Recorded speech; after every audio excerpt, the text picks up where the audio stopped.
A secret buried beneath the willow refuses to stay hidden. Welcome to Mystery Parlor. I am your host, Axen. Share where you're watching from. This growing community always inspires me. Your voices make every mystery richer. Now let's begin. Flaxborough, to the cartographical eye, was a dot with ambition, a market town placed neatly at the center of its own expectations. The bypass had relieved it of through traffic years ago, which meant that any disturbance now arrived by appointment or from within. Tuesday market days still made the square look momentarily metropolitan, lorries backing in with the ceremony of ships docking, stall holders unfurling tarpaulins like flags, pensioners advancing with the grim purpose of infantry. But by late afternoon, Flaxborough returned to its favorite state, orderly, faintly smug, and just busy enough to feel justified. The annual Willow Horticultural and Domestic Produce Show was one of those unremarkable town events that only seem unremarkable to people who have never sat through them. In Flaxborough, it mattered in the way weather mattered. One spoke of it, prepared for it, and later remembered it as either a triumph or a cautionary tale. It was held, as always, in the town hall, a Victorian building that had been recently repainted a conscientious cream, the sort of cream that implied the council had done something and therefore deserved to be re-elected. Inside, the hall smelled of damp card, cut stems, and the soft desperation of competitive baking. Tables marched in tidy rows. There were dahlias in jam jars, chrysanthemums arranged with military correctness, marrows that looked like green submarines, and a special class this year for vegetables of unusual character, which had produced already several carrots with accidental anatomies and one potato that resembled a bishop. At 3 o'clock, the public were admitted with a mild loosening of the rope barrier and a clack of the caretaker's keys. Mrs. Dolly Haxby, who chaired the show committee, stood by the entry in a hat that had once been fashionable in another war. Flora Haxby, not related despite the unfortunate symmetry of names, hovered near the cake table with the anxious vigilance of a mother at a swimming gala. Councillor Bledlow, broad in body and narrow in patience, stalked among the exhibits in his chain of office, as if to remind the flowers who paid for their lighting. "Lovely display," he boomed at no one in particular, which was his chief method of civic engagement. "Splendid to see such community spirit." Mrs. Haxby nodded politely. She had never found a good use for booms. Over by the cut flower section, a small knot of women whispered with the speed and calibration of a knitting machine. Their whispers were not, strictly speaking, malicious. Malice in Flaxborough was considered vulgar. Their whispers were more like insurance. They collected and held town information in case it should become valuable. "Ethel Froome's roses are looking a bit limp," said one, as if reporting on a patient. "They were limp last year too," said another, who had a memory for limpness and little else. "I heard she used a different feed," offered a third. "Something she got from that garden place outside Spelthorne. Cheaper, I expect." The first woman gave a slight smile of a person who hears "cheaper" and concludes a great deal. Well, you get what you pay for, even in roses. Near the stage, Mr. Lionel Brixham arranged the trophies. He was a man who believed in trophies, not merely as objects, but as facts. He had silver polished them that morning until he could see a slightly fretful version of himself in each cup. Now he aligned them by height, which was how he arranged most things, including people in conversation. Not far away, Miss Verity Quill, the librarian, moved quietly through the hall with a notebook. She was meant to be judging the preserves, but her eye strayed towards the door whenever it squeaked, as if she expected someone to rush in with a confession or a proposal. She had been asked to judge because she was thought to be impartial, which in Flaxborough mostly meant unattached and therefore too busy reading to be bribed.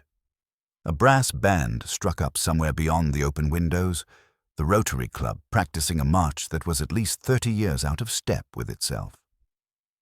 The sound drifted over the town hall lawns and across to the river path, where the town's willows combed the water with grey-green fingers. Behind the hall, in a little wedge of park land, a willow stood apart from the others. It leaned at a gentlemanly angle, as if listening to a long story.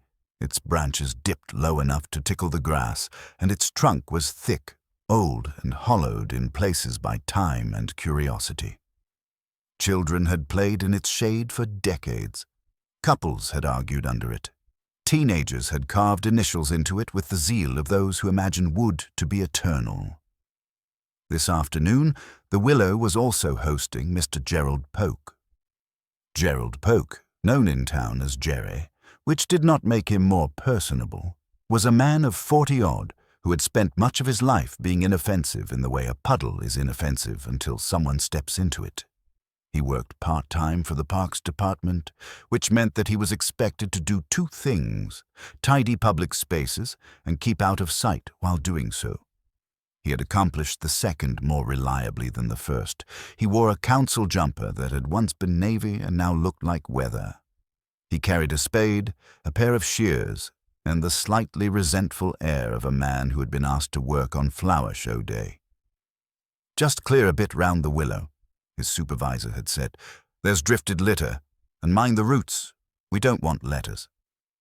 Flaxborough's letters were famous, courteous, wounded, and CC'd to the Gazette. Jerry had started on the litter. There wasn't much. 3 crisp packets, 2 leaflets for a church jumble sale, and a plastic cup that seemed to have lived there through several administrations. He scraped gently among the fallen leaves, muttering the Parks Department motto, which was not printed anywhere but existed in every employee's head. If you can't see it, it won't be complained about. The willow's roots curled above ground like old knuckles. He worked around them, then noticed, half buried in the leaf mold, a strip of faded ribbon tied to a twig. He pulled it free. It was a flower show entry tag, last year's, with the ink washed pale. "People," he said out loud, not sure whether he meant entrants or tags. "Can't clear up after themselves." He prized open a patch of earth with the spade to scoop away the damp mass. The blade sank more easily than he expected. He frowned, a tiny administrative expression, then he dug again. The soil was soft, softer than it ought to be in late September. He dug a third time, and the spade struck something not quite like stone and not quite like root. It gave, with a dull, tight sound. He paused. A squirrel chattered in the branches overhead, evidently annoyed at any change to the willow's status quo. Jerry pushed the spade in again, levering carefully. Up came a chunk of earth with something pale within it. At first he thought it was a length of plastic pipe. Then he thought it might be a dog bone. Then he realized it was shaped wrongly. He wiped mud away with the edge of his glove. The pale thing resolved itself into a curve. A human curve. His breath went thin. A silly little thought bumbled through his head. They'll blame me for digging without a risk assessment, and was promptly evicted by the harder truth. He stepped back, looked at the hole, looked at his spade as if it had done this on its own, and then looked again at the pale curve, now unmistakable, half gleaming through the soil. He did not shout. Jerry Polk was not a shouter.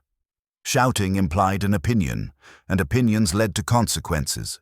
Instead, he made a noise like a kettle beginning to boil far away, and then hurried towards the hall with the spade still in his hand, leaving a line of damp footprints like a confession.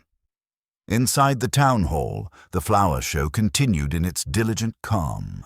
Mrs. Dolly Haxby was listening to Councillor Bledlow explain, for the third time, the council's plans to repaint the public conveniences in a more uplifting shade. Miss Quill was considering whether Mrs. Pettigrew's damson jam had a suspiciously sophisticated undertone of cloves. The whispering women were now on to Ethel Froome's daughter, who had reportedly been seen in Grantham with a man in suede. Then the back doors of the hall flew open with an unscheduled draft. Jerry Polk stumbled in, wide-eyed, mud on his knees, holding a spade like a medieval peace offering. Every head turned. "Mr. Polk," said Mrs. Haxby in the expert tone of someone addressing a dog in church. "Is something the matter?" Jerry swallowed. His mouth opened, closed, then opened again. "There's," he began, and found that in Flaxborough even a crisis had to be introduced politely. "I mean to say, there's something under the willow." Councillor Bledlow's civic boom faltered. "What sort of something?" Jerry looked at the crowd of faces, curious, dignified, lightly offended at being interrupted in their entertainments. "A body," he said at last, quietly. "I think, a person, buried." Silence spread in the hall in that unnaturally swift way that silence does when it has a taste for drama. Someone's teaspoon clinked in a cup and sounded as loud as a bell. Mrs. Dolly Haxby took off her hat, placed it on the nearest table between a plate of shortbread and a vase of asters, and said with a calmness she did not entirely feel, "Well, we shall have to ring the police." It was not, at that moment, a sentence of alarm so much as a sentence of procedure, and procedure in Flaxborough was the beginning of everything. No one in the hall quite knew what to do with the word body. It hovered over the dahlias and prize marrows like a bad smell that might, if ignored, drift away. Mrs. Dolly Haxby was the first to move. She went into the side office and telephoned the police with the swift, practiced calm of a woman who believed emergencies were best handled in full sentences. When she came out again, her hat was in her hands. Councillor Bledlow, who had briefly forgotten he was responsible for morale, found his civic boom by degrees. Now, he declared. "Let's not leap. We've history here. Could be old bones." "It could be," said Mr. Lionel Brixham, polishing a trophy knob with his thumb. "But it's an awkward day for it." Jerry Polk stood just inside the doorway, still holding the spade. He looked like a man who had brought a crate of wasps into church and was waiting to be told where to put it. People approached him in small, polite arcs. "Where is it, Mr. Polk?" asked Mrs. Flora Haxby, quickly deciding that any distraction from her slightly sunken sponge was a mercy. "Behind the hall," he said, "under the willow by the river." That phrase spread immediately. "Under the willow," repeated one of the whispering women with a soft shiver.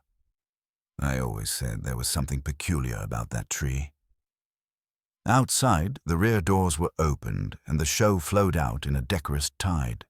The park behind the hall was small. The willow was near enough to be stared at without the inconvenience of a walk.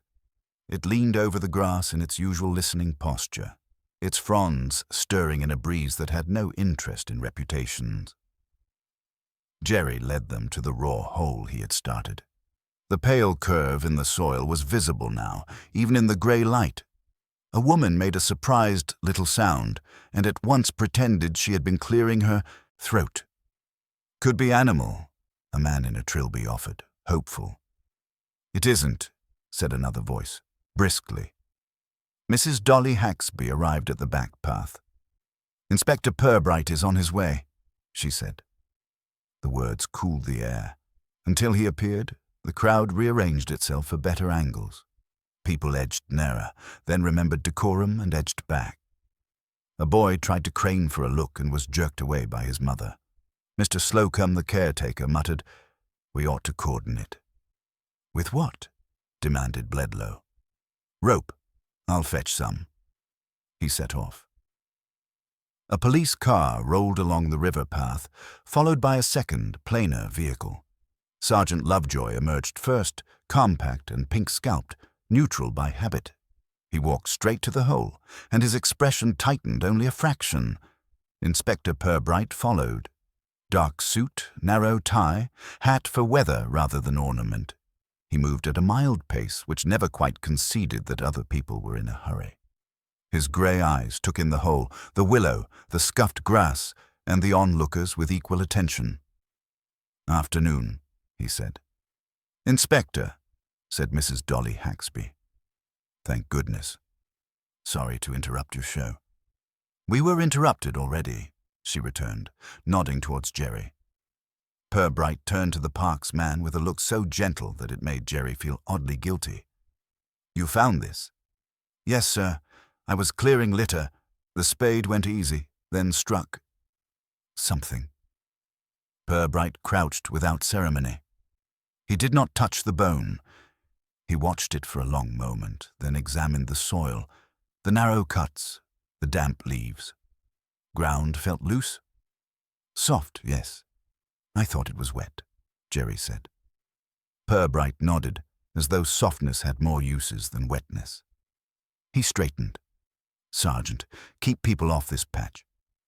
Ring Dr. Riyadh to attend, and see if we can get a photographer before we disturb anything. Purbright faced the crowd. If you'd all step back to the hall, please. We'll be some time. They obeyed in a slow, lingering shuffle.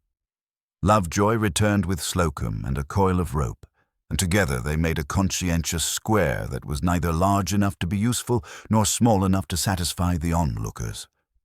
The rope gave everyone something to lean on. Beyond it, the bone lay unmoved, the willow's leaves whispering faintly overhead. Somewhere at the hall a tray of tea was dropped, then hastily rescued by unseen scandalized hands. A few retreated only far enough to feel they were obeying. Others hovered on the steps, ready to catch any scrap that floated their way. Miss Verity Quill found herself beside Mrs. Flora Haxby. "Do you think it's someone from the town?" she whispered. Flora's eyes did not leave the willow. "If it is, it will be someone we all knew without knowing." Purbright approached them, hat still on, voice pleasant. "Miss Quill, isn't it?" She blinked. "Yes, Inspector. I'm sorry about your afternoon. You were in the hall when Mr. Polk came in." "I was." "Would you tell me later exactly what he said and what you noticed of the room when he said it?" "Of course." He turned to Mrs. Dolly Haxby. "You phoned in promptly. About 3:15? "Near enough." "Who heard Mr. Polk first?" "I did. He said there was something under the willow. I asked what, and he said a body." "Any name suggested? Any hint of who it might be?" "None at all." Purbright let that sit a beat. "Has anyone been missing that you can recall, recently or longer?" Mrs. Haxby searched her memory. "No, people go away, but they tell someone. They're not missing." "Thank you." He tipped his hat. As he walked back toward the hole, his eye was caught by a bright scrap near the roots, something too new for the leaf mold. He stooped, picked it up between finger and thumb, a florist's tag, fresh enough to still smell faintly of lilies. Purbright turned it over once, expression unreadable, and slid it quietly into his pocket. The tag in Purbright's pocket did not seem much, but he carried it with the same carefulness the town carried its own small histories. Dr. Riyadh arrived, a thin man with a neat mustache and the weary courtesy of someone often summoned to other people's calamities. The constable with the camera followed, setting his case down like a reluctant suitcase. "Afternoon, Inspector," Riyadh said, peering into the hole. "You've been gardening again?" "Only by proxy," Purbright replied. "What do you make of it?" Riyadh crouched, cleared a little leaf mold with a gloved finger, and exposed a longer run of bone. "Human. Femur, I think. Been here long enough to bleach." "Not last week." "Months?" "Could be years. We'll know more once we lift." Purbright nodded, then looked up at the willow, its branches gathered like a skirt. Around the roots, the ground dipped into a shallow bowl. It was the sort of place children hid things they wished not to explain.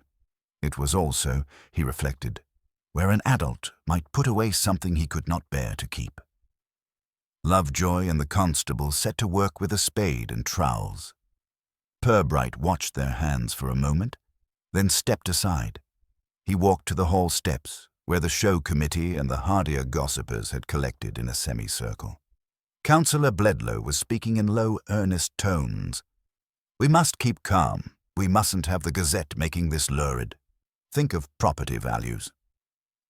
Mrs. Dolly Haxby fixed him with a look that had quieted 3 decades of parish meetings. "We are thinking of people, counsellor." "I'm thinking of people too," he said stoutly, not sure which people he meant. Purbright greeted them with easy neutrality. "If anyone needs to go home, please do. We'll take statements later.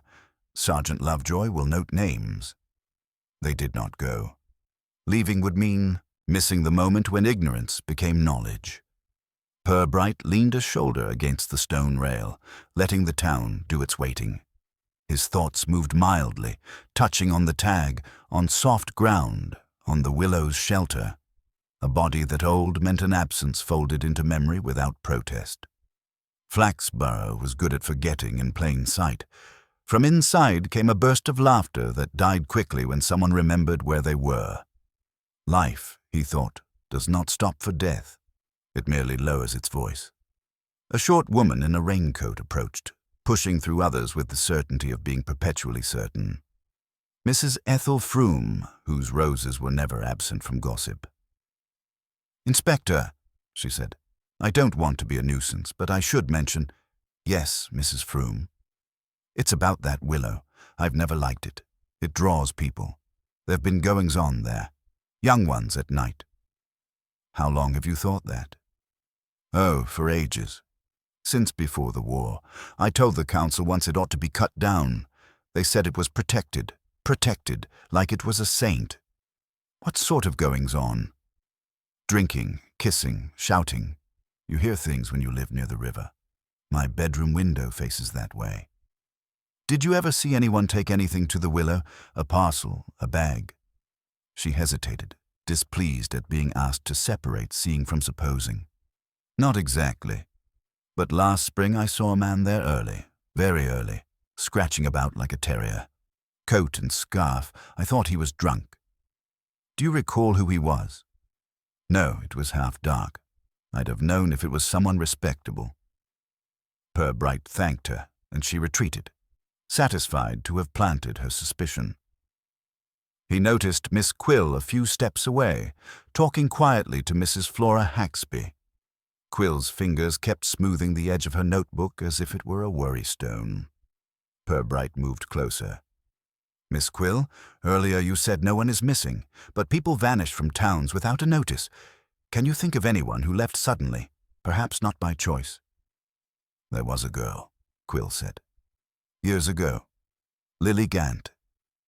The name landed gently, like a leaf on water, and something in the group tightened.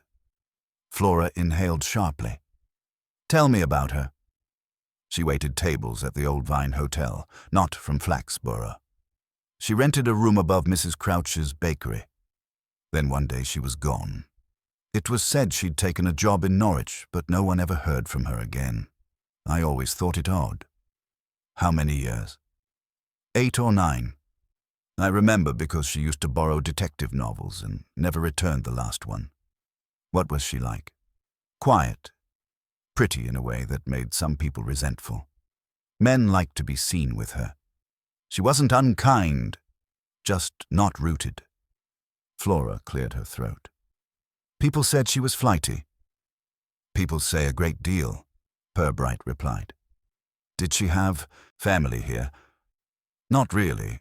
She went to the pictures with Jean at the post office, but John moved away later." Purbright stored the names and the time. A long-buried body, a quiet girl who left without a forwarding address, a borrowed book never returned. From the rope square came a low whistle. Lovejoy raised a hand. "Sir, we've got more than bone." Purbright excused himself and walked back, careful not to hurry anyone today. The hole had widened. In the exposed earth lay a partial skeleton, smaller than full-grown, with scraps of fabric clinging to the ribs. Near the skull was a rusted hair clip shaped as a swallow. Dr. Riad looked up. "Female. Young adult. No flesh left, but this clip suggests not prehistoric." Purbright knelt, eyeing the swallow. The tag in his pocket seemed suddenly less incidental. "Any sign of trauma?" "Hard to say here. We'll take her in, see if there's fracture." Purbright looked out past the rope to the watching faces. Flaxborough wore the expression of a congregation suddenly told the sermon was about them. "Sergeant," he said, "let's get her out before dark, and start a list of anyone who remembers Lily Gant." The removal of a body, even a long-finished one, has a way of making a town feel observed by history. By the time the light began to slip towards evening, the flower show had ceased to be a show at all. Mrs. Dolly Haxby shooed the public out with apologies and a promise of refunds nobody had quite paid, and the exhibitors collected their cakes and gladioli in a hushed, offended daze. The trophies remained on their table, bright and unused. Purbright watched the stretcher carried past the Willow. The skeleton was wrapped in brown paper and competence. Dr. Riad walked beside it, holding the swallow clip in a bag. At the rope line, people murmured as the stretcher passed, then clamped their mouths shut as though manners might still save them. Councillor Bledlow hovered near Purbright like a dog that wants to be useful but lacks training. "Inspector," he said, "you'll want the council's full cooperation, naturally." "I'm sure I will, Councillor," Purbright replied. "It's just a shock. A buried girl, 8 years. That reflects on what? On the town, on our image." Purbright looked at him mildly. "A town's image depends on the people in it, not the soil under it." Bledlow retreated, muttering about locks and liability. Lovejoy came over, notebook ready. "We've got names, sir. Mostly show folk. 2 say they knew Lily Gant. Mrs. Crouch from the bakery still lives above the shops, and Mr. Basil Marr from the Old Vine says he hired her. We'll see him. Anything else found?" "Just the hair clip and buttons, and that florist tag in the roots." Purbright nodded. "Keep the tag quiet. People remember too helpfully if you prompt them." They crossed the lawns to the station car. Purbright noted muddy heel marks near the Willow and a faint path worn from the riverside footbridge. The Willow was a crossroad of habits. In the hall foyer, Mrs. Flora Haxby waited with 2 coats over her arm. Beside her stood Miss Quill, pale but composed. "Inspector," Flora said, "is it really Lily? Can you tell?" "We can't be certain yet, but the time fits, and so may the clip." He turned to Quill. "You remember who else worked with her?" "There was Jean at the post office who went to the pictures with her, and a man who used to wait for her after shifts. Tall, very tidy. I saw him once outside the library. He wanted a book she'd borrowed. Quite peremptory." Lily looked nervous. "Do you recall the book?" "Yes." "The Green Man at Midnight?" She returned the others. "Not that one." Purbright gave a slight smile. "If the man's name comes back to you, tell Sergeant Lovejoy." Flora shifted. There was talk about Lily. Men went soft around her. "Which men?" Flora hesitated. "Mr. Marr, certainly.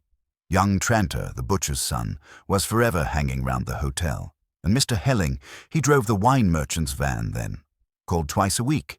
He runs the garden centre now." "The same Mr. Helling who married into it?" "Yes, single at the time." Purbright let the name settle. A delivery man turned gardener, and a florist tag under a willow, not a chain yet, but a thread. The car took them through town in soft twilight. Doors shut, kettles boiled. Ordinary life continued around the fact that a young woman had lain in the ground for years. The Old Vine Hotel sat on the corner by the square, its sign a wavering vine painted by someone with a fondness for bottle shapes. Inside, the bar was half full. The flower show had brought patrons early to drink, and they drank now with the sense of entitlement that comes from having survived a day with a story in it. Basil Marr polished glasses behind the counter, a man of 60 with hair that refused to stop being black, and a smile that assumed he owned whatever happened under his roof. "Inspector Purbright," he said. "I heard the commotion. Ghastly business. You employed Lily Gant?" "Yes, nice girl. Came up from the coast, worked hard, left with no notice, which I won't pretend didn't annoy me." "Did she say where she was going?" Norwich, I think. Some cafe. I offered a reference. She said no, thank you, as if I'd offered her a wet umbrella. Who was close to her here? She was friendly with everyone. Customers liked her, staff too, but she kept herself to herself.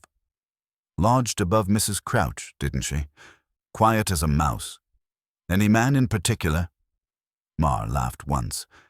She had admirers. Young Tranter was one. He was in love with his own feelings, and Mr. Helling used to hang about with the wine deliveries. Thought himself a bachelor Lancelot. Lily wasn't foolish. She smiled and carried on. Purbright watched Mar's eyes. They did not flicker, but they did not rest either. Were you fond of her, Mr. Mar? A publican is fond of staff who are punctual. That's the limit of it. Did she ever seem frightened? Not to me, but she had a row once with someone after closing. I heard voices in the yard. She came in upset. Wouldn't say why. Do you know who it was? No, I assumed Tranter, or some fellow passing through. You know how girls are. Purbright did not correct him. If anything else returns to you, especially about that argument, let me know. Mar nodded, already polishing a fresh glass as if to rub the conversation away. Purbright stepped out into the square where stall-holders were folding umbrellas. In the distance, the Willow's silhouette drooped over the river like a question the town had managed not to ask. Lovejoy joined him on the pavement. Tranter's in the back bar, sir. Says he can talk now, if you like. Purbright glanced at the windows, then at the darkening river road. In a moment, he said. First, I'd like to know why a girl who fancied mysteries never finished her last one. Purbright let the old vine's door swing shut behind him and stood for a moment in the square, as if listening to the town settle. The lighted windows looked cosy in their own opinion. The wet cobbles reflected them, which made Flaxborough appear twice as bright as it really was. From the back bar came a gust of laughter, the sort that does not expect the world to answer back. Bring Mr. Tranter out here, Purbright said to Lovejoy. The air is kinder to memory. Lovejoy ducked inside. Purbright walked a few yards to the curb where one could see down to the river. Young Tranter, no longer especially young, perhaps 30, but permanently labelled so by the town, emerged red-faced and eager.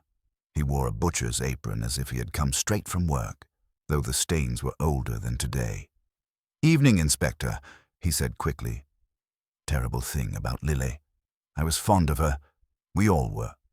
Purbright nodded. When did you last see her? Tranter blinked, doing sums. That summer, after the regatta, I think. She was on the late shift. I walked her part way home. Did she mention Norwich? She talked about leaving. Said Flaxborough was too small for her. I told her it wasn't small if you had friends in it. He said this with a slight flourish, as if quoting a poem he still half believed. Was she frightened of anyone? Tranter hesitated, then leaned in. She was wary of Mr. Helling. Said he wouldn't take a hint. Kept bringing her posh roses from the van like he was feeding a horse. I told her to tell Ma. She said not to make a fuss. And Mr. Ma? He didn't like fuss either, but he liked Lily. Everyone could see that. He got sour when she talked of leaving. Tranter looked pleased to have produced something sharp. Purbright kept his face mild. Did you ever quarrel with her? Me? No, not properly. She got cross once because I turned up at her lodgings. Mrs. Crouch told me off at the door. Said I shouldn't harass her tenant. I wasn't harassing, I was... He searched for a respectable word. Wooing. Did Lily ever meet you by the river? Tranter frowned. Not by the Willow. She said it was damp there and smelled of fish. We went to the footbridge once. She liked to watch the water when she was thinking. Purbright noted that. Did she have anything to think about? Tranter's eyes slid away. People said things. You know people. Try me. He swallowed. There was talk she was with child. I don't know if it was true. She was wearing looser dresses then. Ma sent her on errands more than usual. She'd go out the back, take the lane. I thought he was hiding her. He flushed, embarrassed both by the thought and by having said it. Who started that talk? Mrs. Froome, mostly, and the women by the market. But there was a reason. Lily had been to Dr. Riad twice in a fortnight. Nurse at the surgery mentioned it to my mother. She shouldn't have, but she did. Purbright let the information sit without comment. Did Lily say who the father might be? No, she wouldn't talk to me about that, but Helling was hanging round. And Ma, well, he was older, but some girls like that. Did you see anyone with her the night she vanished? Tranter shook his head, then stopped, thinking harder. I saw her leaving the hotel after closing. She wasn't alone. There was a man by the yard gate. Tall, coat, like a shadow. I assumed it was Helling because of the build, but I didn't hear voices. She just went with him. Which direction? Towards the river lane. Not home.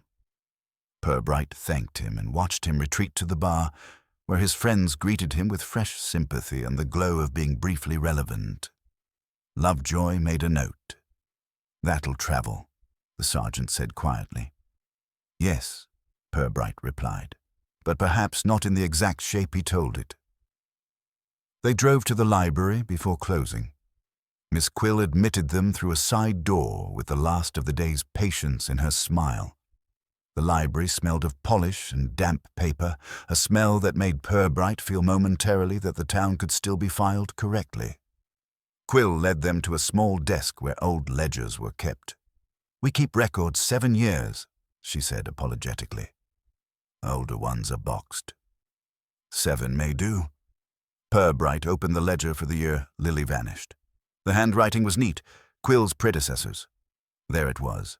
Gant, Lily, the Green Man at midnight. Due 14th July, not returned. Under it, in a different hand, a later note. Written off. Who wrote her off? Purbright asked. Quill's mouth tightened. The new chairman of the reading committee, Mr. Helling.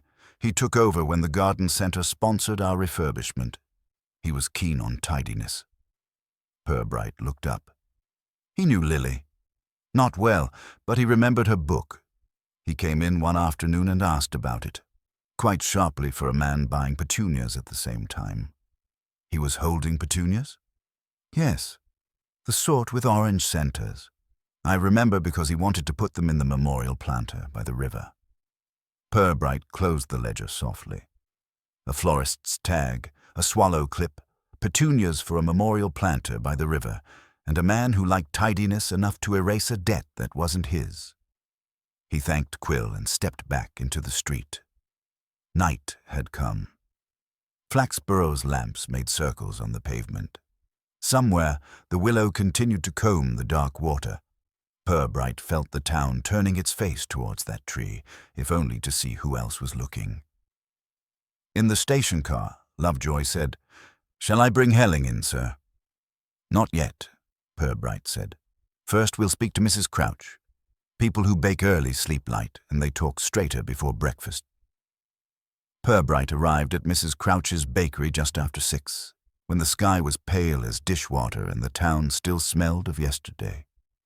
The shop lights were on, casting a buttery glow over trays of cooling loaves and the sugared solemnity of iced buns. A bell tinkled as they entered. Mrs. Crouch looked up from behind the counter, flour on her forearms like a badge. "Well," she said, "if it isn't the police." I wondered how long it would take. "Morning, Mrs. Crouch," Purbright replied. "May we speak upstairs?" She wiped her hands on her apron. "Come on, then.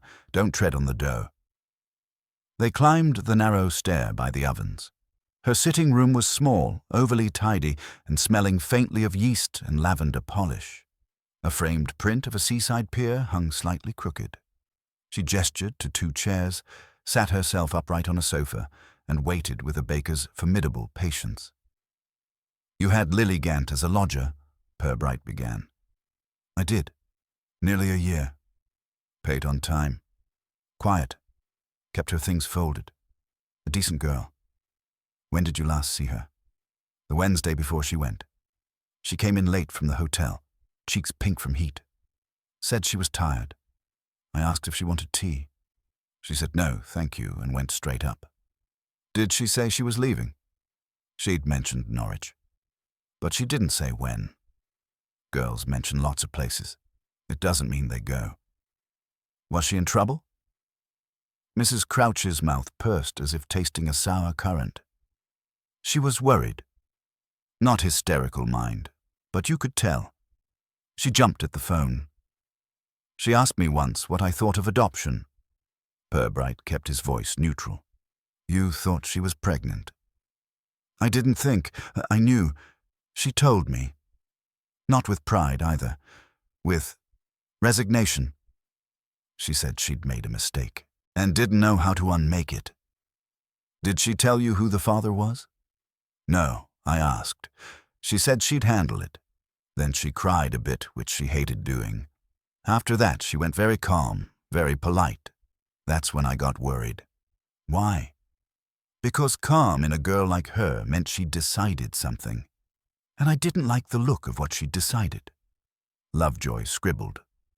Purbright watched Mrs. Crouch's hands twisting the corner of her apron. Did any man visit her here? Not in my house, she said sharply. Young Tranter tried. I sent him packing. Helling came once, though. I didn't let him pass the hall. What happened? He knocked in the afternoon, all smiles. Said he was a friend from the hotel. I said Lily wasn't receiving. He asked to leave flowers. I said no. He said, she'll regret refusing kindness. I said, she'll regret listening to threats. He left. But he stood on the pavement a long while afterwards, watching the window. Did Lily see him? She did. She went stiff as a ruler, told me it was nothing. Did she ever mention Mr. Marr? Mrs. Crouch's eyes narrowed, weighing the safest truth. She said Mr. Marr offered to help her. Money, a room elsewhere. She said she wouldn't be beholden. She said men who help want repayment in awkward coin. Purbright nodded. The night she disappeared. Did you hear anything? Yes. The word came out before she had time to sand it down. She looked annoyed with herself. I heard voices outside, in the lane. It was after midnight. 2 voices. One was Lily's, I'm sure. She wasn't shouting. That was what frightened me. She was talking very soft, like she was trying to stop something by being gentle. Then a man said something sharp. I couldn't make it out. Then there was the sound of a car door. It drove off towards the river road. Did you look out? I did, but only after. I'm not a fool. I saw tail lights turning by the bridge. That was all. Purbright asked, did she leave anything behind? A note, a bag. Her suitcase was gone, some clothes too. But her purse was on the dresser, and her green coat. She wouldn't have gone without it. Not in July, even. Purbright stood. Thank you, Mrs. Crouch. This helps. She leaned forward. Inspector, don't let them say she ran off to avoid shame. She was ashamed, yes. She didn't want a baby in a town like this. But she was no coward. If she'd gone, she'd have written. She always wrote when she owed someone. Even me. Outside, the morning had brightened into a mild, damp day. They walked back to the car. Lovejoy breathed out slowly, as if he had been holding it upstairs. That puts Helling nearer, he said. Nearer in motive, nearer in temper, Purbright replied, but not yet nearer in proof. Shall I fetch him now? Purbright looked down the lane towards the river road. Milk van rattled past, untroubled by old secrets. Yes, invite him in politely. And while you do, I'll take a look at the garden center. Men who sell flowers learn which graves need tending. The garden center, when he reached it, was already open, its gravel forecourt dark with rain and dotted by customers who preferred begonias to breakfast. Glass houses steamed gently, smelling of compost and geraniums. Purbright walked through with the unhurried air of a man considering whether to buy a trowel. At the counter, a young assistant in a teal apron stacked seed packets in nervous symmetry. "Good morning," Purbright said. "Mr. Helling in yet?" "He's in the potting shed, sir. Early start." Purbright followed a path between trestles of winter pansies. Behind the largest shed, he noticed a patch of freshly turned soil beside a heap of willow leaves, darker than the rest. A spade leaned there, wiped clean. He paused, taking in the neat-cut edges, the squared heap, and a faint, sweet scent of lilies in the damp earth, as if someone had been practicing burial in miniature. Purbright did not stand over the turned soil long. He had learned that people tidy with earth can be untidy with temper, and that neither trait improves under staring. He stepped into the potting shed as if to shelter from the drizzle. Marcus Helling was bent over a bench, potting bulbs into trays with dry efficiency. He was in his late 40s, clean-shaven, pleasantly dressed in corduroy and a checked shirt, chosen to reassure customers he did not do anything unexpected. The neatness ran to his hands. Nails trimmed, cuffs rolled evenly. When he heard Purbright's footfall, he looked up, smile already formed. "Inspector Purbright, isn't it? I heard you were busy under our old willow. Horrid shock. Good morning, Mr. Helling. I'd like to ask about Lily Gant." The smile held itself a moment, then loosened at the corners. "Lily, a name from the past. I didn't know her well." "You knew her enough to ask the library about a book she'd borrowed." Helling blinked, a brief controlled flutter. "That was committee work. I was tidying old accounts. She'd had it years. I didn't like to see things left hanging." "Tidiness matters to you." "It does, Inspector. In gardens and in towns. Untidiness breeds rot."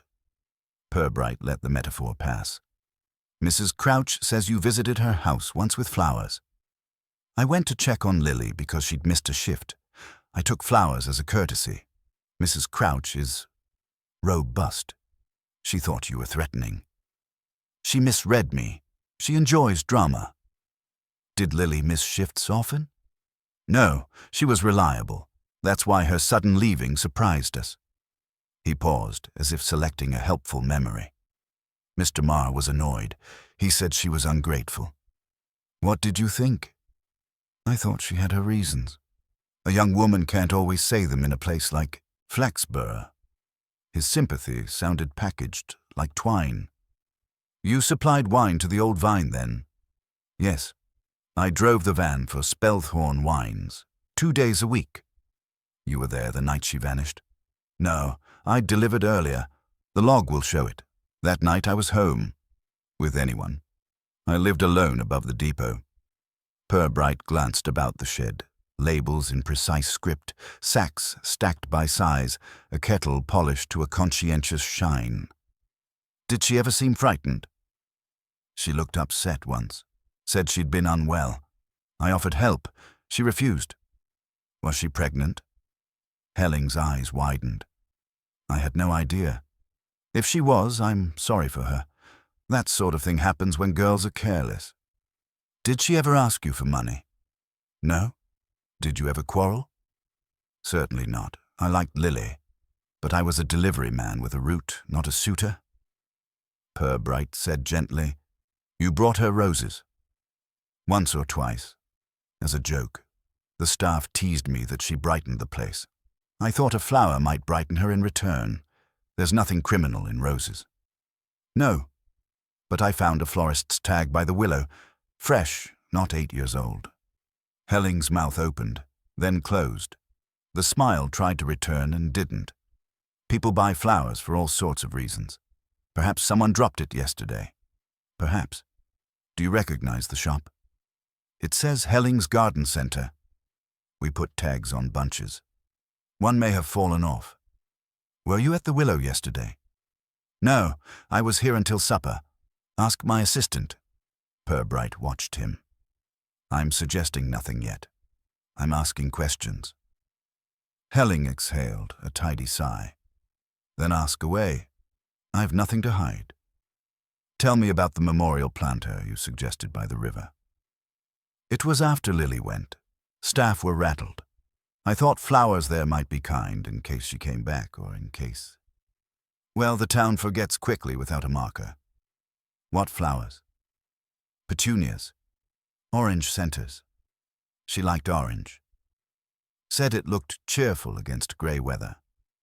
Purbright nodded slowly. Did you ever go to her lodgings after she left? No. Why would I? Because her purse was left there. Her coat too. Someone might want to collect what she could not, or to ensure she could not. Helling's jaw hardened a fraction. Now you're being theatrical. Perhaps you're being defensive. An assistant appeared in the doorway. Mr. Helling, Sergeant Lovejoy's here. He wants a formal statement. Helling's smile returned by force. Of course, I'll come. Purbright stepped aside while Helling fetched his coat. As he turned, Purbright's eye caught a tray of lilies on the bench, white and freshly cut, their tags snipped cleanly. He did not mention them. He merely watched Helling lift his jacket and, instinctively, flick a small clod of soil from his boot heel into a bin.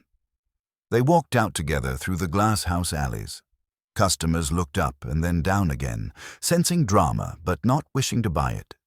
The drizzle thickened into soft rain. Purbright listened to it on the plastic roofs and thought of the Willow's roots, damp and patient, wrapping what they were given. At the forecourt, Lovejoy waited by the car, notebook in hand. His face was neutral, but his eyes moved from Helling's clean boots to Purbright's mud-flecked cuffs with quiet appraisal. "Morning, Mr. Helling," Lovejoy said. "Routine. We'll take you in and write your statement."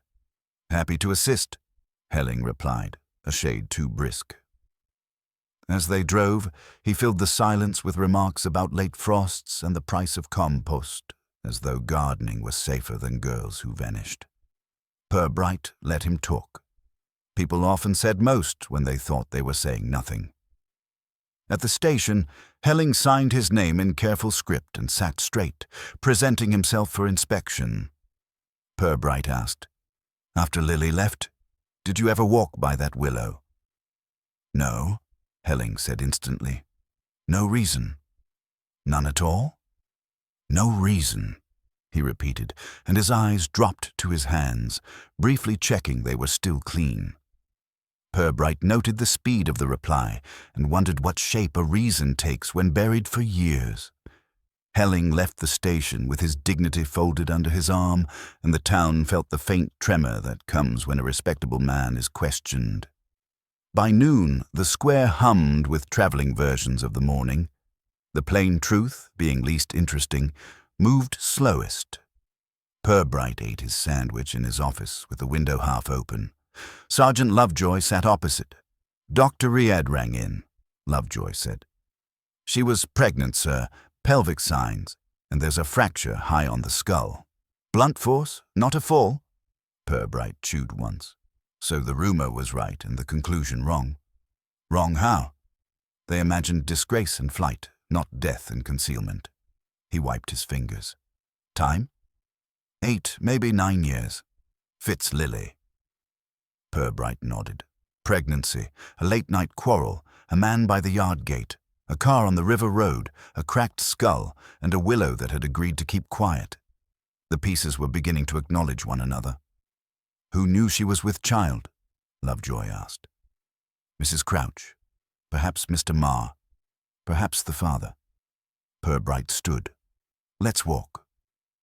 They went on foot through a damp, bright market day. People watched the inspector pass and pretended to inspect fruit. At the old vineyard, Basil Marr was overseeing a delivery. He rearranged his welcome into grief. "Any news, Inspector?" "A little." "Tell me again about the argument after closing." Marr pinched a cigarette he didn't light. "Raised voices. Happens." "Was Lily's among them?" "Yes."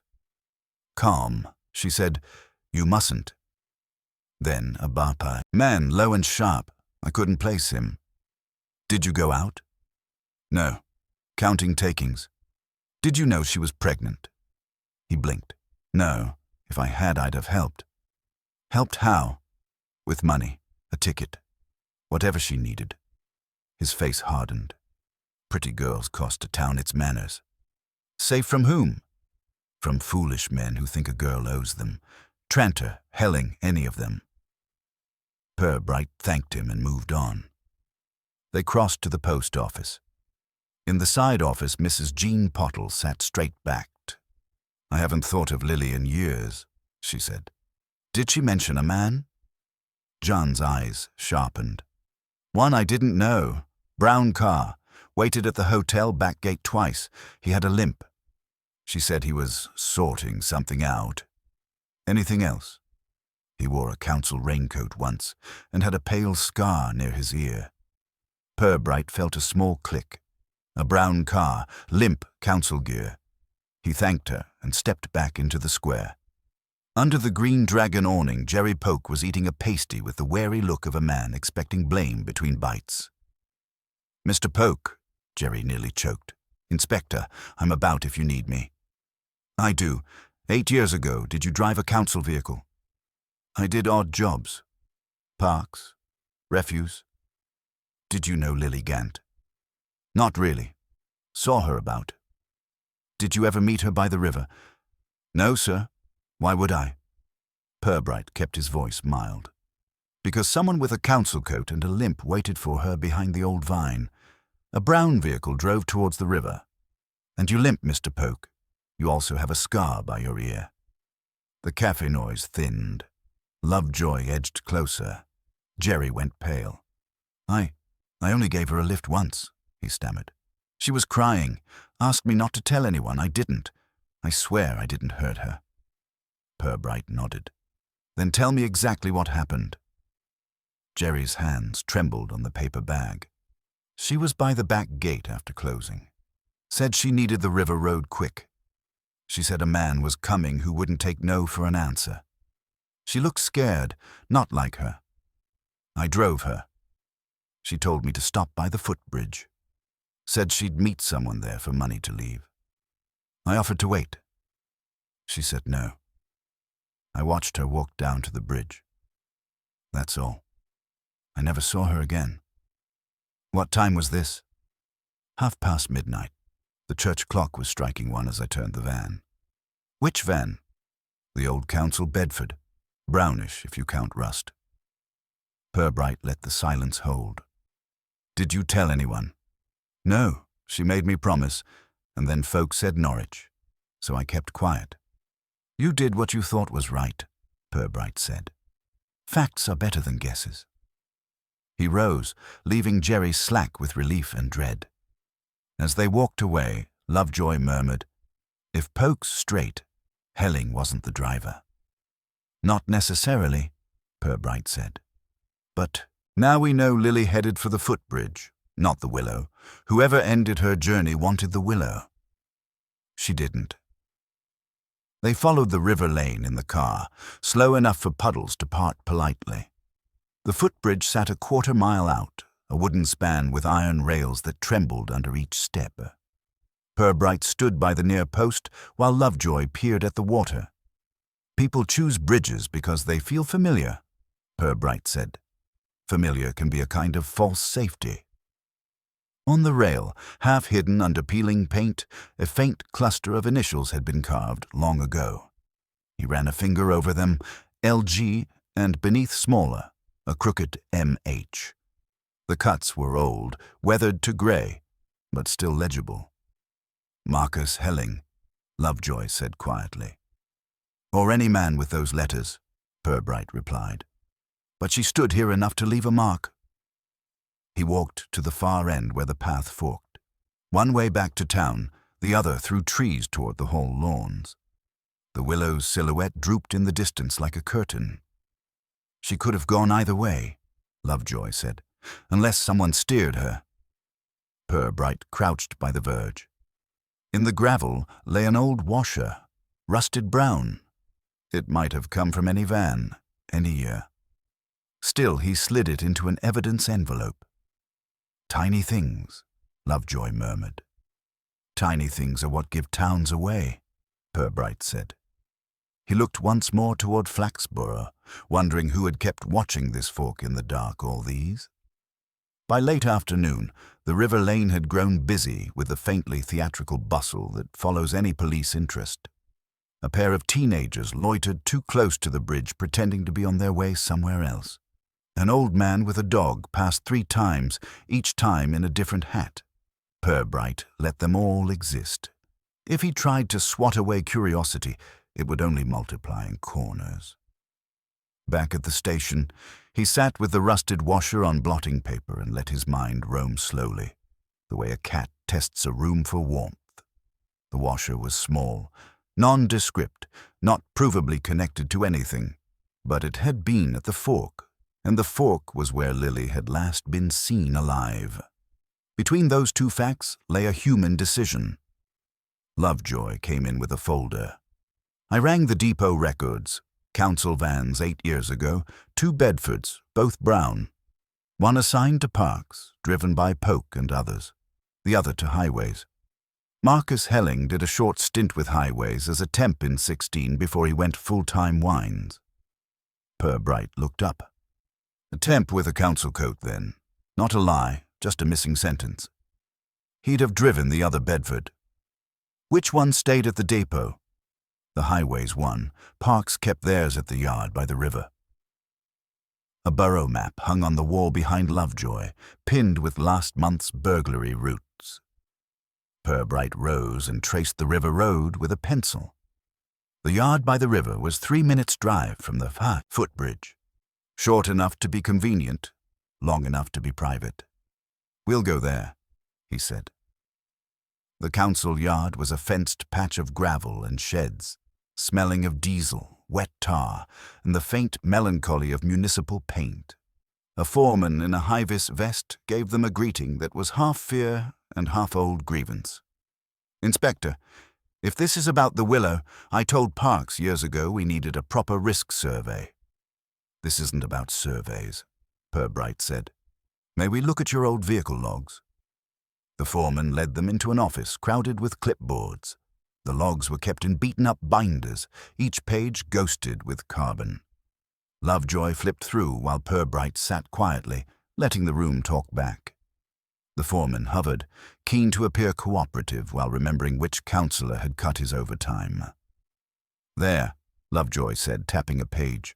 "Highways Bedford, night call-out, 22 July. Driver M. Helling. Reason, reported pothole on River Road." The foreman scratched his chin. "I remember that. Councillor Bledlow was on about the River Road before the regatta. Said a lady nearly twisted an ankle and wrote a letter." Purbright said gently, "Do you usually send a van after midnight for a pothole?" "Not unless a councillor asks," the foreman replied with a grim little laugh.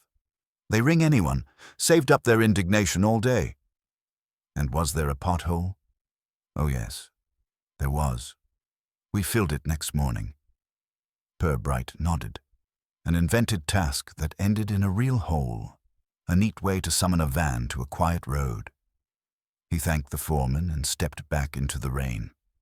In the car, Lovejoy said, "We could bring Helling in again. That log puts him on the River Road that night." "It puts him there officially," Purbright said. "Officially is often the safest place to hide. I'd like to speak to Councillor Bledlow first." Bledlow's office at the town hall was warm, smelling of radiator dust and paper that had never met imagination. Behind his desk hung a framed certificate for civic initiative in beautification. He placed a pot of tea on the blotter with the look of a man offering charity to his own anxiety. "Inspector, I'm glad you came. The Gazette is sniffing already. If there's a statement we can craft—" "I'm not here for statements," Purbright said. "I want to ask about a late-night pothole call-out 8 years ago. River Road, just after the regatta." Bledlow blinked. 8 years? Good Lord, I can't be expected to remember a pothole. "You phoned the yard. The log mentions a councillor request." Bledlow's cheeks made a faint retreat. "Oh, that.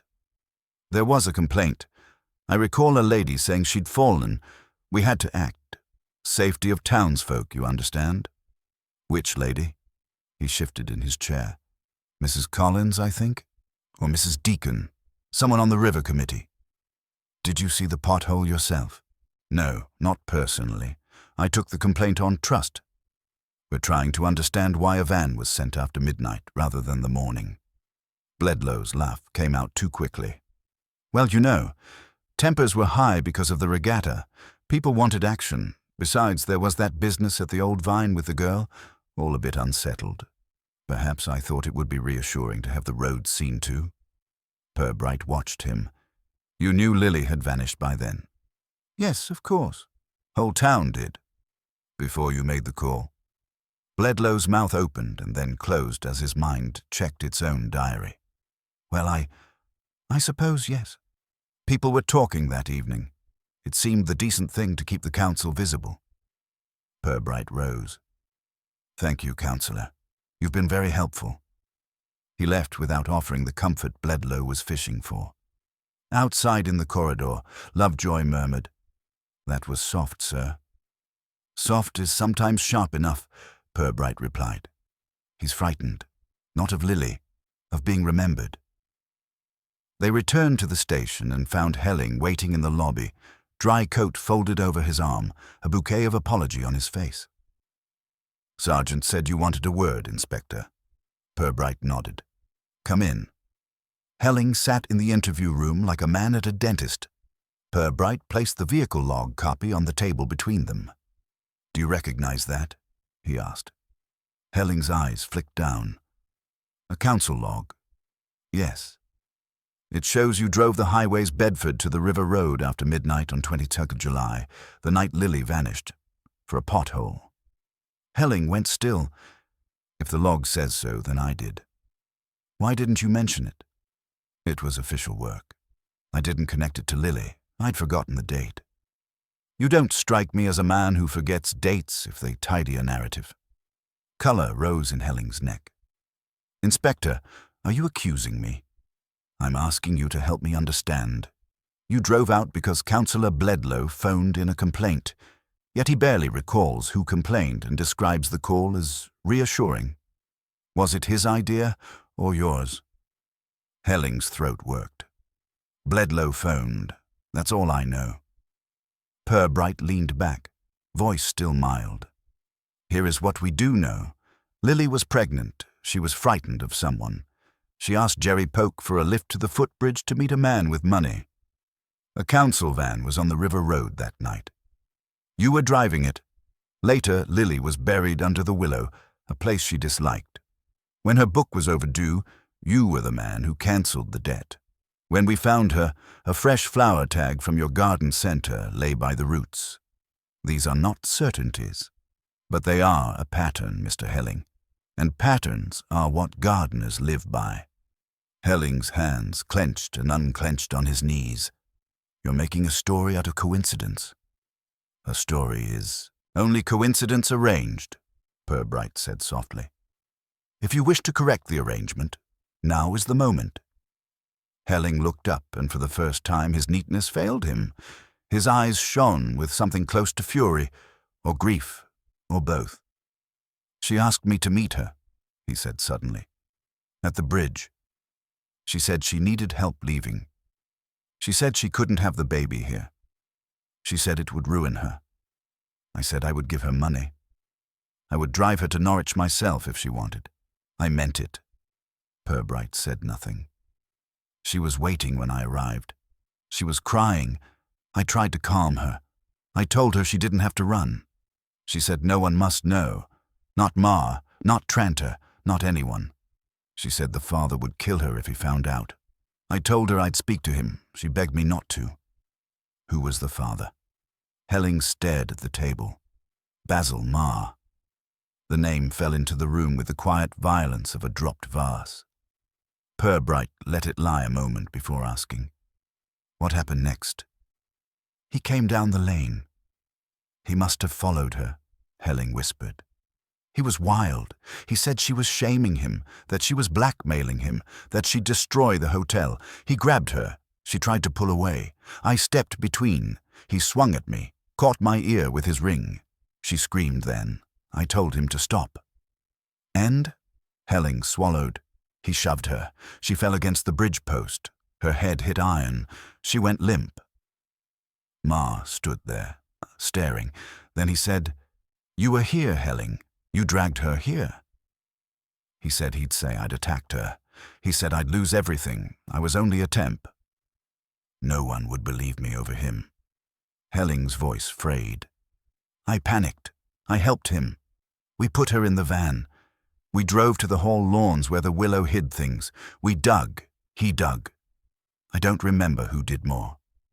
I remember the earth felt like drowning. Purbright listened without moving, his face giving away nothing except attention. When Helling finished, the room stayed still, as if waiting for manners to return. At last, Purbright said, "Thank you. Sergeant Lovejoy will take down your statement properly. Then we'll go and have a polite word with Mr. Marr." Purbright did not hurry to the old vine. He found that speed in Flaxborough produced only noise, and noise produced invented details. Instead, he let Lovejoy finish the formalities with Helling. Steady pen, careful caution, tea gone cold, and then, when the statement sat signed in its folder, he put on his hat and said, "Now." They drove through the wet dusk with the same mild pace as before. Lights had come on early in the square. The town was already gathering itself for supper and speculation. Outside the old vine, lorries were backed into the yard, chains clinking. If Basil Marr felt any unease, he had not advertised it by closing early. Purbright entered the bar by the front, not the yard. It was a deliberate courtesy. He preferred his difficult conversations to begin in public. Marr was behind the counter, sleeves rolled, face open with practiced warmth that had softened many arguments. "Inspector, back again." Marr's eyes slid briefly to Lovejoy, then settled on Purbright. "You'll have a drink?" "Not just now, thank you." Purbright glanced at the regulars, ears turned sideways. "Could we sit in your parlor for a moment?" Marr set down his glass, smiled too quickly. "Of course. This way." The parlor was a narrow room off the bar, used for committee meetings and wakes. A gas fire clicked softly. Marr gestured to a chair. Purbright sat. Lovejoy stayed by the door. For a moment, neither man spoke. Through the thin wall came the bar's ordinary noises. The pump sighing, a chair leg scraping, a cough carefully innocent. The parlor's cautious green paint, chosen for weddings, made Marr look faintly ill. Purbright seemed only attentive, as if they were discussing a faulty boiler rather than a death. He set his hat on his knee and waited, letting Marr find the order of what he needed to say. In that waiting, the room felt larger than it was, and the fire's tick became a metronome, counting out the years both had pretended were ordinary enough. "I'm afraid we've had a breakthrough," Purbright said. "I hope so. This has been unsettling." Marr remained standing as though still behind his counter. Purbright placed a folder on the table without opening it. "Mr. Helling has given a statement. He says Lily Gant met him at the footbridge on the night she disappeared. She was pregnant. She believed the father would harm her if he knew she meant to leave." Marr's face barely moved, but his eyes brightened. "Did she now?" "He says you followed her there." Marr gave a quiet laugh. "Helling is trying to save his own skin. Everyone knows he was sweet on her." "Possibly," Purbright replied. "But there are other pieces. A council van logged that night on the River Road, driven by Helling after a councillor request. Mrs. Crouch heard Lily arguing, and then a car door. The skull fracture suggests a blow against iron, consistent with the bridge post. Together they ask for an explanation." Marr finally sat.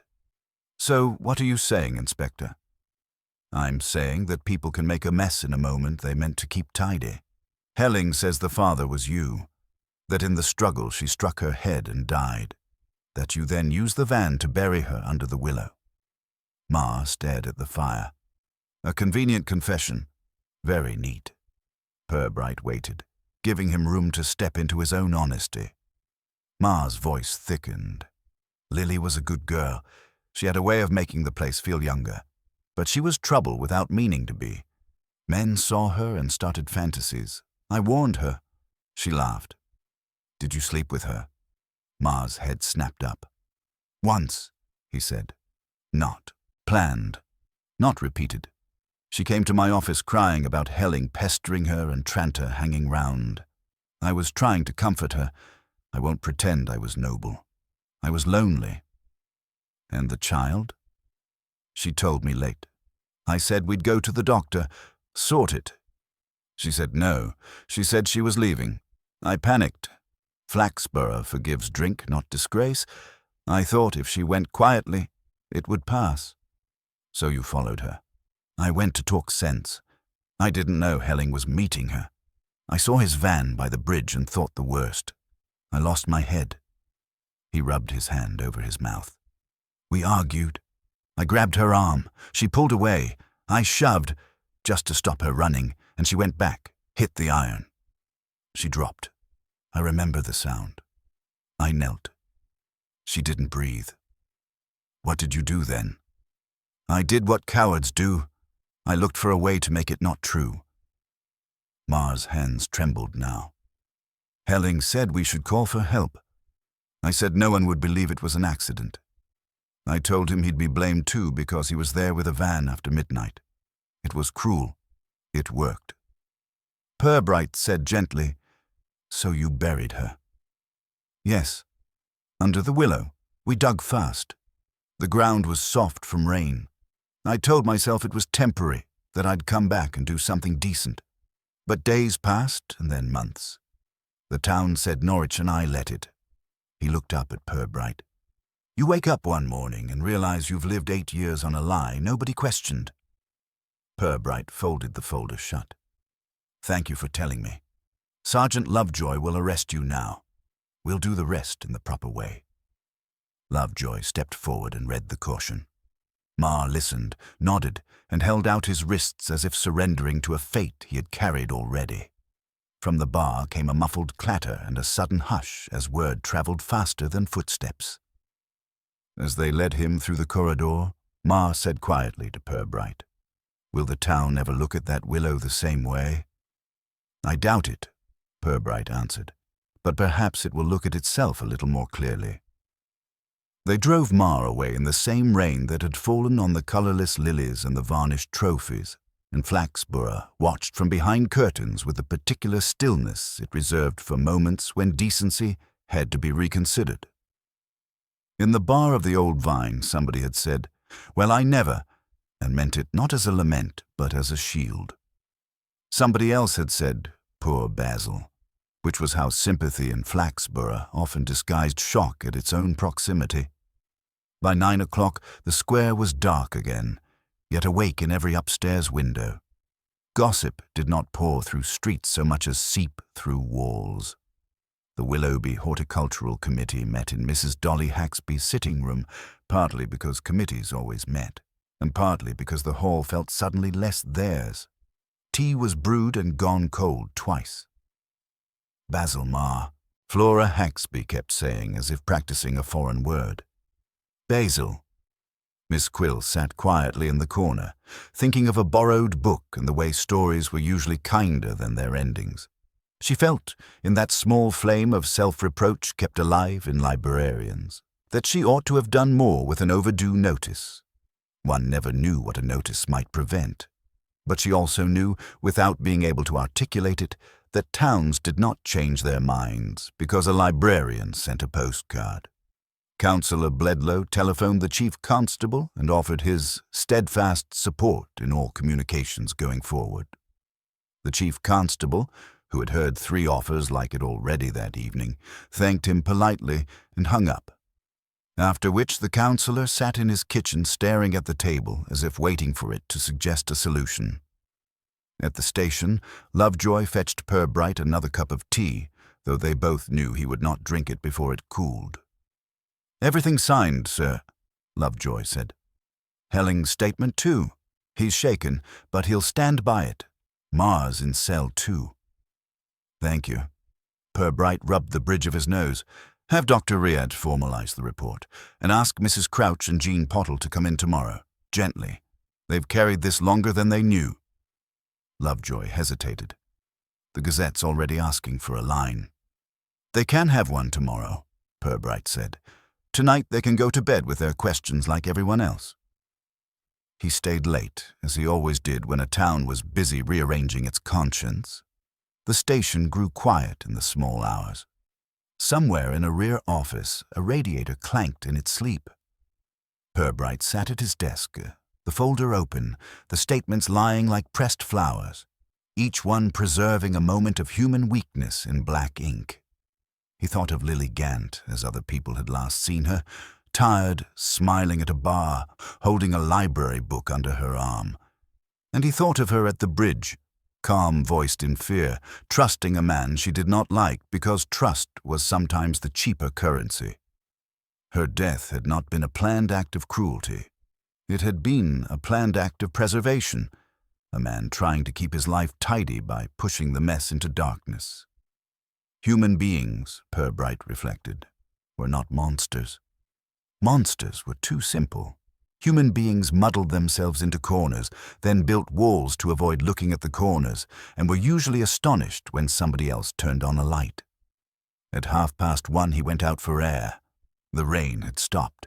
The town slept the shallow sleep of one that expected to wake to commentary. He walked down the river lane at an unhurried pace, umbrella under his arm more from habit than need. The willow stood in the dark park behind the hall, its branches still, the whole tree outlined against a smudged moon. It looked neither guilty nor innocent. Trees did not take sides. The earth beneath it was newly set, tamped by the forensics team, and would soon be resown with grass by men who did not like holes in public places. He stood for a moment, listening to the river. It moved on, unreadable, without the bad manners of memory. He thought of the florist's tag that had first caught his eye, and of the neat mind that had dropped it near the roots without meaning to. In Flaxborough, the smallest things were often the most talkative. A garden centre label, a borrowed book, a councillor's anxious pothole, a scar by an ear, each had been reverently folded into the town's daily paper until they formed, by accident, a map. Behind him there was a faint rustle. He turned to see a shadowed figure by the hall steps. It was Miss Quill, coat buttoned to her throat, her notebook clasped like a talisman. "Inspector," she said softly, "I didn't mean to intrude, I couldn't sleep." "Nor could the town," Purbright replied. She looked at the willow. "Do you think she was ever happy here?" "I think she was sometimes," he said after a moment. "Happiness isn't a permanent address. It's more like a room you step into when the door happens to be open." Miss Quill nodded, accepting the answer the way she accepted most things. Quietly, but not without storing it somewhere. "I'm sorry I never—" she began, then let the sentence trail into the river air. Purbright shook his head faintly. "You did what people do. You believed what you were told, because believing was comfortable and because no one offered you a better truth. That is not a crime. It's merely the town's habit." They stood together, listening to the river and to the small distant creaks of the hall settling back into itself. After a while, she said good night and went away, her footsteps careful on the wet path. Purbright returned to the station before dawn. The paperwork waited in neat, inevitable piles. He wrote through it steadily, his pen patient, each line another strand tying the case into clarity. When he finished the final report, he had a moment of quiet satisfaction, not in being right, but in having allowed the truth to step forward without being shoved. At 8:00, Flaxborough began to wake in earnest. Deliveries arrived. The market stalls unfolded again. People who had not slept well bought bread and tried to look as if they had. When the Gazette headline came out later that morning, it was less lurid than some had hoped and more shocked than most had expected. It said only enough to make the story travel, and not enough to make it settle. The town hall reopened the next day.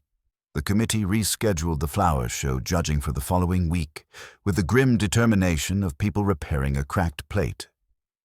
Mrs. Dolly Haxby adjusted her hat, stacked the trophies, and told herself that a town could be both decent and mistaken. At the bakery, Mrs. Crouch baked extra loaves because grief always, in her experience, made people hungry. At the garden center, Helling stood among his lilies with a face like washed soil, and for the first time in years did not try to straighten anything. He had done his tidying too late and too well. Now he began, awkwardly, to learn a different craft, how to live with a mess. And at his desk, Inspector Purbright returned to quieter matters. He wrote a note to the library committee about overdue books and put a gentle reminder to Councillor Bledlow about the proper hour for pothole calls. Then he filed Lillygant's case with the others, aware that the town would carry it in its own way for months, perhaps years, reworking it into cautionary phrases and half-explanations offered to new residents over garden fences. Outside his window, the river slid on, the willow lowering its branches in accustomed silence. Flaxborough resumed its routines. But now, whenever someone passed that particular tree, they did so with a tiny, involuntary pause. An extra breath, a glance at the roots, before moving on. Some disturbances, once uncovered, went back into the ground. Others stayed where they belonged. Not as spectacle, but as memory, inconvenient and necessary.